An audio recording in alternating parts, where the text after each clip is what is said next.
Scared Stiff Part 4. Robert kept telling his son that if he had it to do over he never would have gotten involved with drugs or guns, he would have chosen a better way to be and not succumb to peer pressure or be a victim of his own greed. He'd lost everything, ranging from his family to his hope, and he didn't want to see the same thing happen to his son. Jimmy could not envision ever being in the same situation his father was in, ever. After hearing the stories, Jimmy was sure he never wanted to be in that sort of situation. With each new visit came a new scar or welt on his father's face, and Jimmy had become adept at hiding the pain he felt for his father. Prison life was wearing Robert down, and he pleaded with his son to never tangle with the law and do something that would get himself arrested.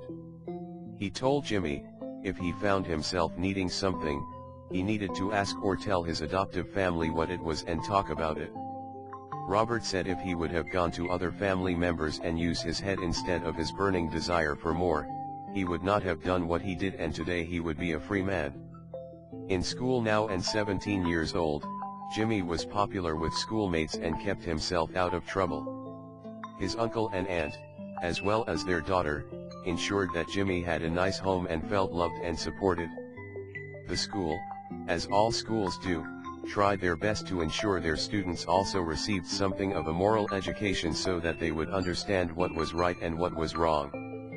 However, the difference between good choices and bad lay in our own free will, and so, the school also made it clear that every student had the power within themselves to make their own choices. Students attended every guest speaker possible that the school would bring in. Much of the education revolved around teaching students about how to avoid bullying behaviors and the dangers inherent in being a bully. Firefighters Against Bullies today is providing a safe haven for kids who were bullied. These safe zones were badly needed in virtually every community and every city. The problem was each case was unique because of the people or kids involved, so it was difficult to determine exactly what was needed.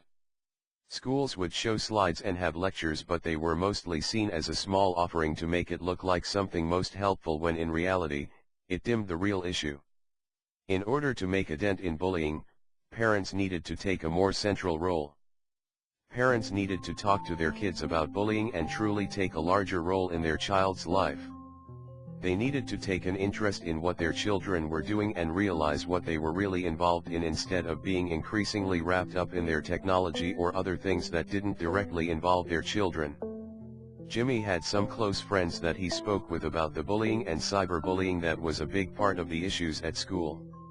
At least a third of the class were friends that just happened to live on the other end of town, even they had bullying or cyberbullying problems at school.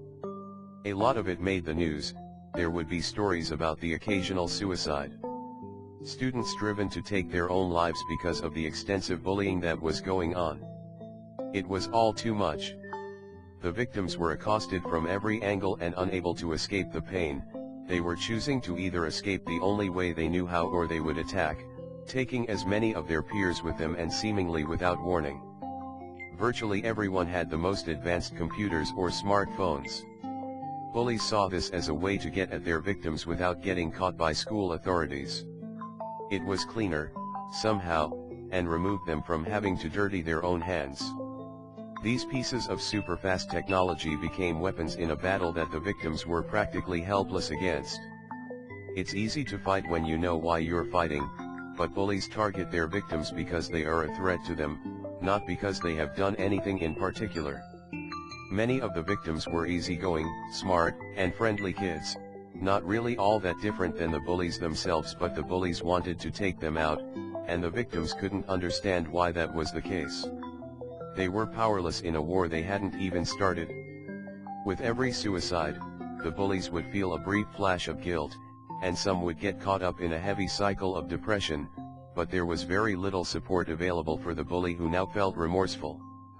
They frequently were at risk of plunging into depression themselves, or continuing the cycle of bullying themselves, which would continue the problems at the school. Jimmy could remember how he once looked up to his father and had practically idolized him. Now, though, there was nothing to idolize. He barely saw his father anymore, the visits only depressed him, and though his dad was now out of prison, he was still lost, aimless.